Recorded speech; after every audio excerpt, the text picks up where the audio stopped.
apparently there's no such thing as correct language in it, Jojo. In it, mate. I love Your this. diction is perfect, by the way.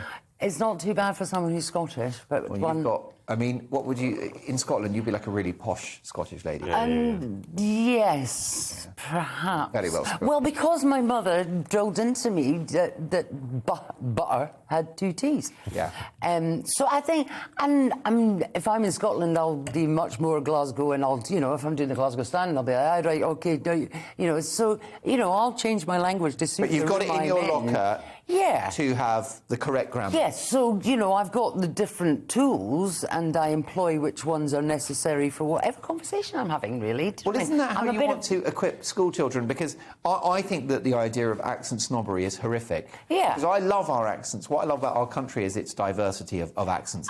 But I think that teaching kids that this is the official way that a sentence is structured, and then above and beyond that, knock yourself out. But here's how you're supposed to learn it. I think you do have to learn it. It's like anything. You need to learn all the bits, and then before you can dismantle it. So it's a bit like you learn the piano. You got to do your grades. Well, it's like Tommy Cooper was a fantastic magician, but he had to be a fantastic magician in order to look like he was a rubbish magician. Yeah. So you kind of do have to have all the pieces of the jigsaw in order to know. So if you just don't know, and I think I do speak differently depending in which environment I'm in, and usually when I'm in London or down south, I'll talk slower and enunciate better.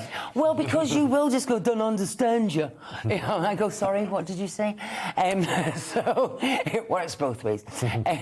So yeah, I think But slang's great, and especially if you're with your mates, and it's kind of a bit like being in a gang, isn't it? If you've got certain colloquialisms or certain words. But to not correct it in an English lesson.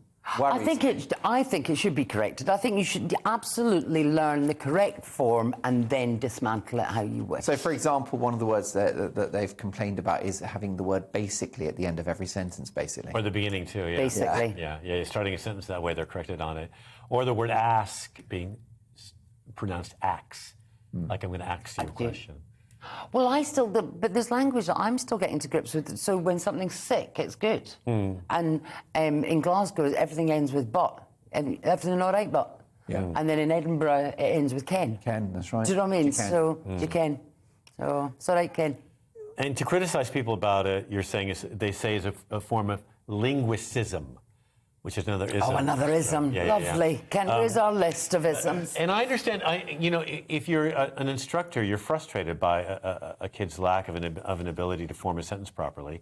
You want to teach them how to do it, just so then they can toy and play with it as much as they want. I would correct, if I was a teacher, but God forbid, by the way, I'd never get the licence. The police checks would be my first problem. But I would always want to enhance these kids and their life opportunities, especially in a deprived area. And I would just say to these youngsters, I owe it to you. It's my duty to show you how it's supposed to be done, because I want you to thrive. Yeah, absolutely. And I think, my own children, I sometimes struggle to understand a word they say to me.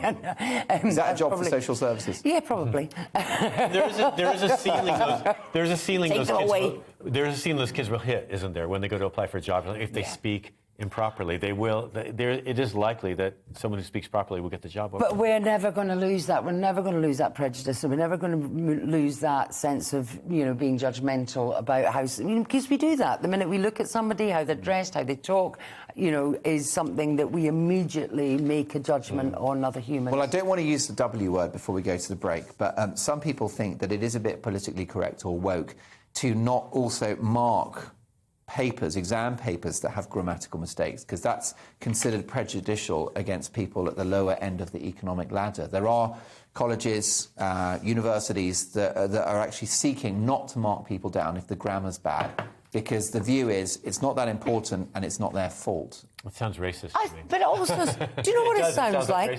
It genuinely sounds like you're giving them even more of a disadvantage. It's like, we're not going to tell you that in the future that not knowing the correct way to do this could potentially be a disadvantage. In a way, not even giving them the tools. Yeah.